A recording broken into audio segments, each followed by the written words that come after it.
안녕하세요 여러분. 프레젠스 LA 라디오의 구현아입니다. 첫 라디오 방송으로 인사드립니다. 한국에는 극동방송국이 있다면 이곳 미국 캘리포니아에는 미주 복음방송국이 있습니다. 오래전에 방송국에서 한 2년 반 정도 라이브로 찬양방송을 진행했었습니다. 방송국 일을 즐겁게 하던 중에 둘째 아이를 낳고 아이가 1살이 될 무렵이었는데요. 아이에게 엄마의 손길이 더 많이 필요한 것 같아서 방송국 일을 그만두었습니다. 때로는 자신이 좋아하는 일도 더 소중한 것을 위해 포기할 수 있어야 된다는 것을 그때 작게나마 느껴보았던 것 같습니다. 현재 저희 아이가 이곳 나이로는 6학년 중학생이 될 예정인데요. 시간이 어느덧 많이 흘렀습니다. 오래전에 했던 라디오 방송 문득 떠오릅니다. 혼자 대본도 쓰고 음악도 틀고 볼륨을 조절하고 생방송에 음악 신청 전화가 걸려오는 때도 있었어요. 그러면 전화를 받고 신청곡을 얼른 찾아서 틀고 참 아슬아슬하면서도 재미있었던 기억이 떠오릅니다. 오늘 라디오 방송처럼 한번 기획해 보았는데요. 생방송은 아니지만 서로 소통할 수 있는 것 같은 마음이 들어서 기분이 참 좋습니다. 먼저 여러분들과 첫 곡 찬양 듣고요. 다시 돌아오겠습니다.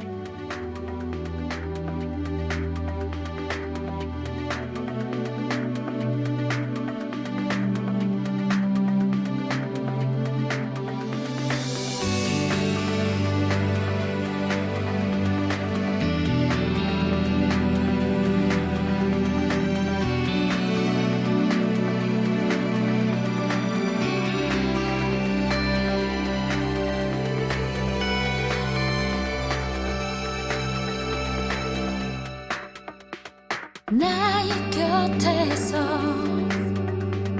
느낄 수 있네. 따스한 그분의 눈길이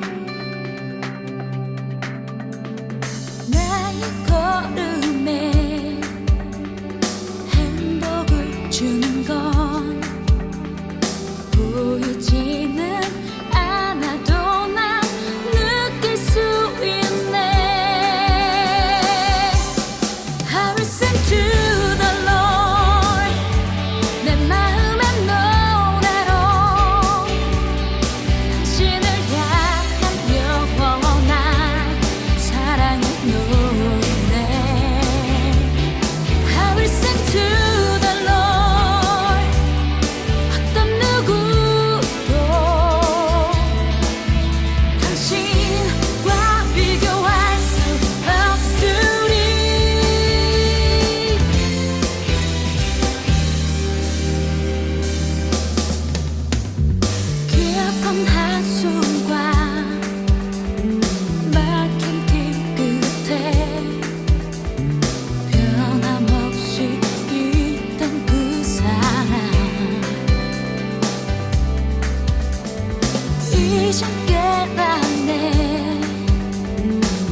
곡 찬양은 I will sing to the Lord라는 저의 찬양곡이었습니다. 표현할 수만 있다면 끝이 없는, 다함이 없는 노래를 당신께만 부르겠습니다 라는 고백을 제가 담았습니다. 이 찬양의 고백은 저의 삶의 고백입니다. 저의 전부로 부를 노래는 정말 하나님뿐입니다 라는 이 고백을 드리고 싶었고요. 아마도 이 고백을 저는 평생 할 것 같습니다. 여러분들도 그러시죠? 여러분은 Presence LA 라디오 구현화와 함께하고 계십니다.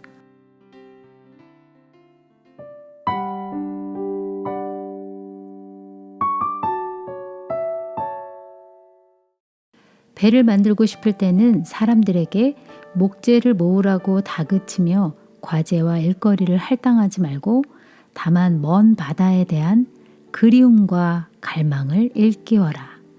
어린 왕자의 저자 앙투안 드 생텍쥐 페리의 이야기입니다. 먼 바다를 향한 그리움에 관한 갈망함을 불어넣어주면 배를 만들고 싶어지는 사람의 마음이 있는 것 같습니다. 정말 멋진 표현이 아닐 수 없는데요. 저는 이 표현이 참 아름다워서 찬양의 가사로 지어보았습니다. 잠시 후에 그 찬양을 나누도록 할게요. 하루는 남편의 서재에서 한 권의 책을 손에 쥐게 되었습니다. 책의 서문을 읽는 순간 이런 생각이 들었습니다. 와, 너무 아름답다. 그런데 어렵다. 이 책을 알 때까지 몇 번이고 계속 읽어야겠다. 아름답다고 느낀 이유는 하나님을 만난 저자가 하나님을 표현하고 있는데요. 너무나 아름답게 하나님을 소개하고 있었습니다. 어렵다라고 고백한 이유는 하나님의 광대하심이 제가 알고 있는 것의 크기와는 비교할 수가 없었습니다. 그래서 알 때까지 계속 읽고 싶다라는 마음이 생겼습니다. 마치 먼 바다를 향한 그리움 같은 하나님이 내가 아는 것보다 더 높고 더 넓고 깊으신 분이라면 좀 더 알고 싶다. 그래서 이 책을 계속 마음에 담아야겠다라는 고백이 생겼습니다. 여러분도 그런 경험이 있지 않으신가요? 먼 바다를 향한 그리움처럼 이 고백을 담은 찬양곡 내 안에를 함께 듣겠습니다.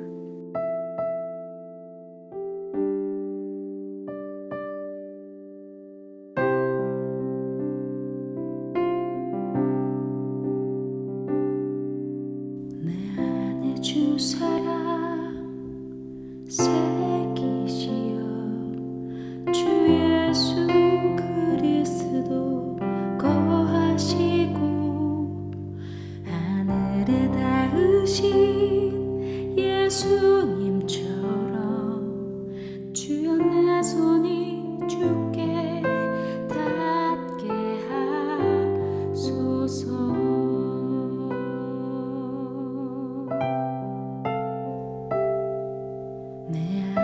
주 사랑 새기시어 주 예수 그리스도 거하시고 하늘에 닿으신 예수님처럼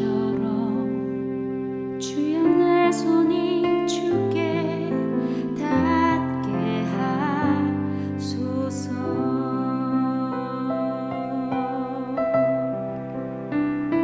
주의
바람처럼 주를 갈망하네.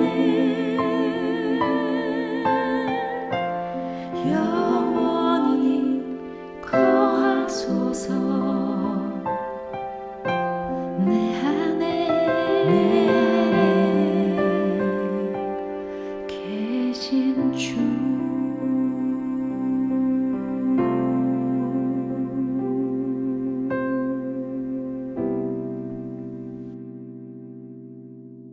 함께 들으신 찬양곡은 내 안에라는 곡이었습니다. 하나님을 알아가고 찾아가는 여정, 갈망은 우리의 생이 다할 때까지 멈추지 않을 것입니다. 저는 유튜브를 통해서 하나님의 큰 은혜를 경험하는 것 같습니다. 유튜브라는 공간이 하나님을 예배하는 장소가 되어 주님께 새 노래로 마음껏 또 찬양을 올려드릴 수 있는 것이 저의 삶에 큰 감사의 이유가 되거든요. 유튜브를 통해 받은 또 다른 축복이 있다면 훌륭한 연주자분들, 예술가들, 무엇보다도 하나님을 깊게 사랑하시면서 삶으로 축복을 나누고 계신 많은 분들과의 만남이 너무나 귀하기만 합니다. 그래서 제가 준비한 이번 코너는요, 유튜브를 통해 뵙게 된 김준규 선교사님의 찬양곡 왕이신 나의 하나님이여 찬양을 준비해 보았습니다. 먼저 선교사님의 깜짝 인터뷰를 가져보았는데요. 아름다운 이 찬송곡의 스토리를 들려주실 것입니다. 함께 만나보시죠.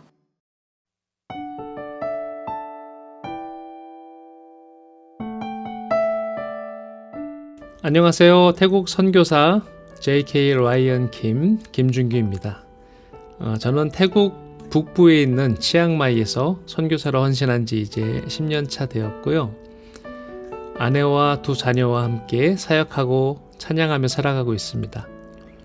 제가 가장 좋아하게 된 찬양 사역자 구현화 사모님 채널을 통해서 여러분에게 첫 인사를 드리게 되어 얼마나 기쁘고 감사한지 모릅니다.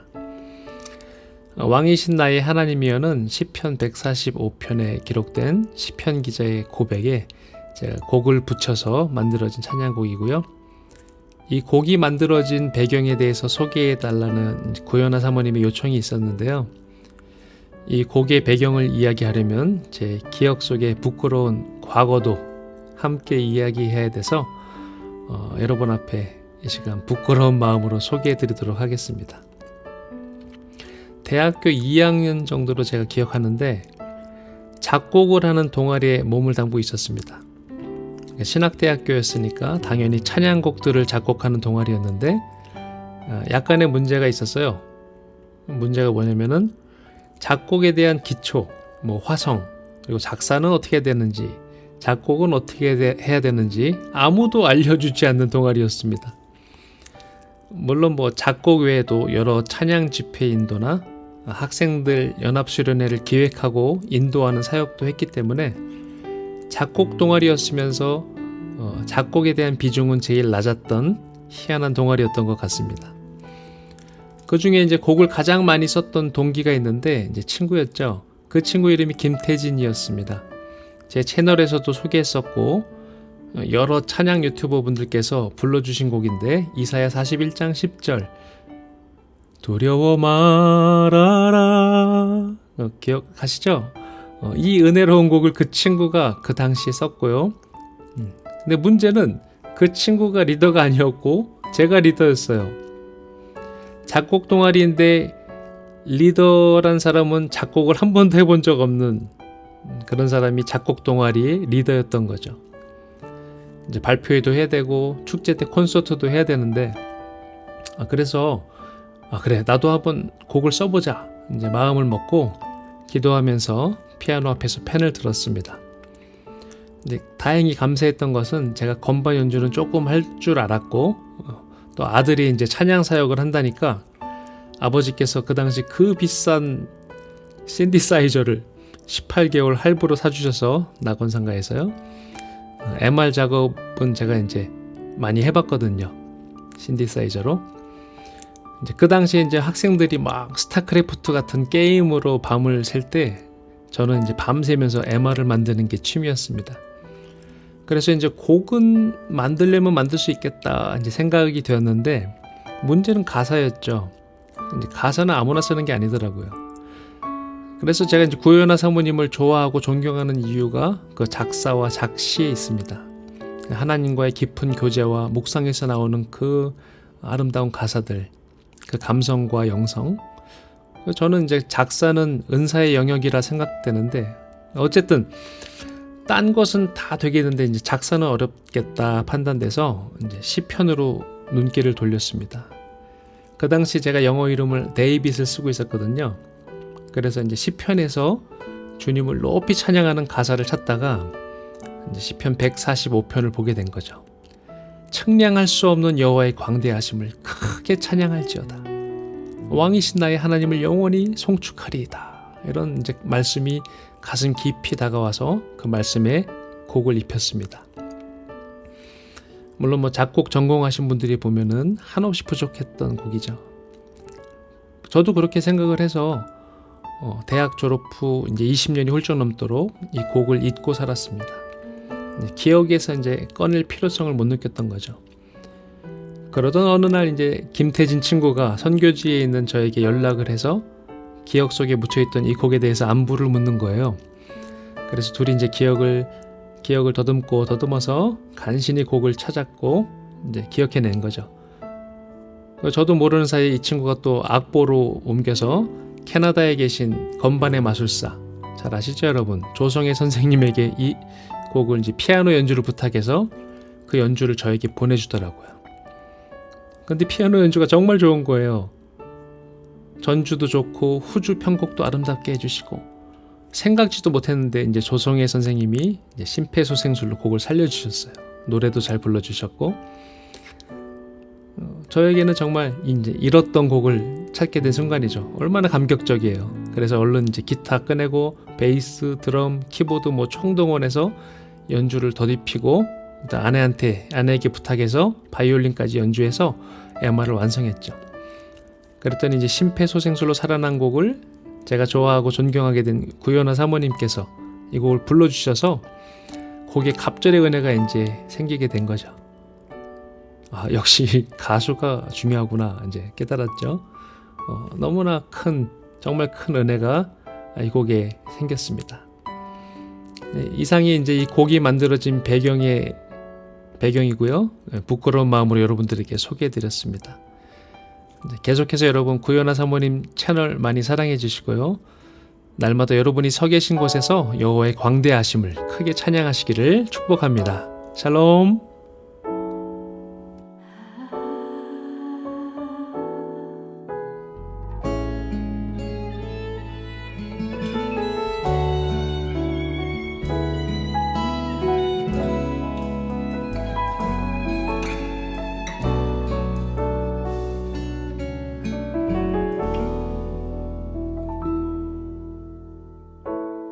왕이신 나의 하나님이여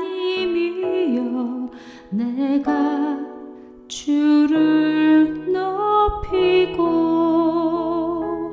영원히 주의 이름을 송축하리이다.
치앙마이에서 10년째 삶으로 주님을 예배하시고 그곳에 계시는 하나님의 사람들을 섬기고 계신 김준규 선교사님의 곡이었습니다. 왕이신 나의 하나님이여 찬양곡을 함께 들으셨습니다. 선교사님이 들려주신 송스토리를 들으면서 선교사님의 부모님의 사랑을 떠올려 보게 되었습니다. 그리고 작곡 동아리 친구분들의 모습도 상상해 보게 되네요. 심폐소생술을 시켜주신 분들, 너무 귀한 찬양곡을 부를 수 있는 특별한 은혜를 제게 주셔서 감사드립니다. 방송을 듣고 있는 우리 모두가요, 선교사님의 사역 가운데 그리고 가족 모두에게 언제나 하나님의 도우심과 특별한 보살핌을 주시도록 우리가 함께 선교사님의 곁에 서 있다면 좋겠습니다. 귀한 은혜를 나누어 주신 김준규 선교사님 다시 한번 감사드립니다.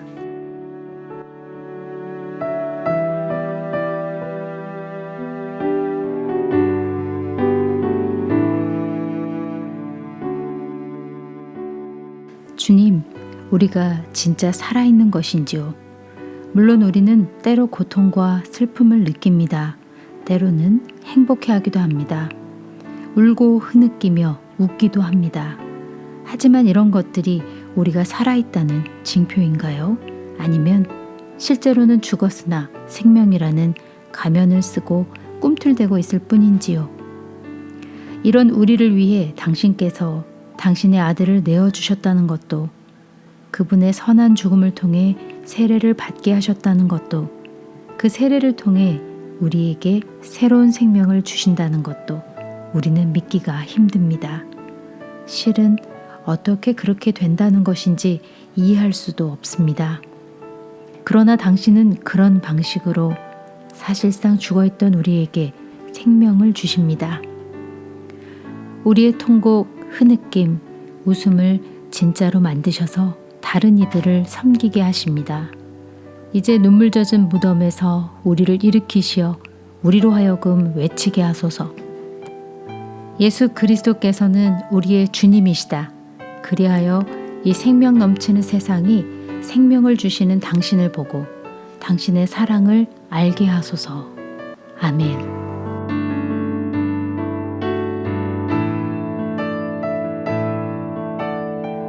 여러분께 소개해드린 기도문은 살아있게 하소서라는 스탠리 하우어스의 기도문이었습니다.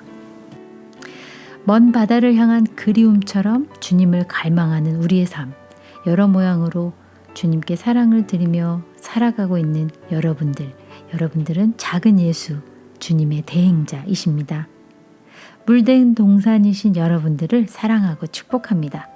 오늘 라디오 시간으로 한번 처음 꾸며봤는데요. 여러분들 늘 건강하시고 일상 속에서 기쁨이 가득 넘치시는 삶이 되시기를 바라겠습니다.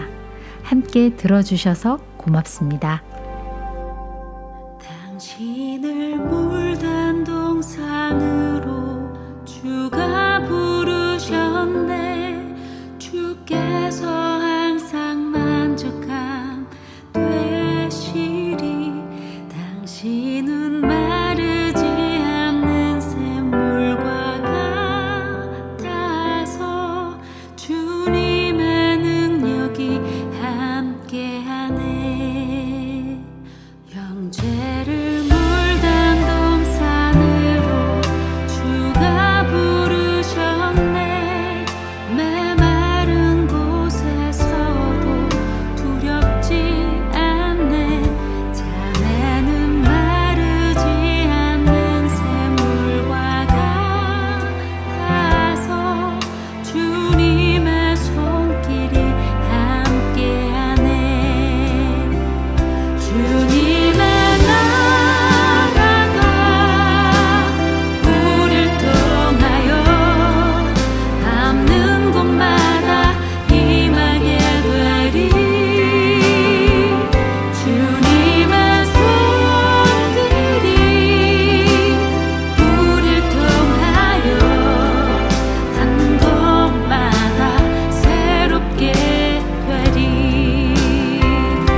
일이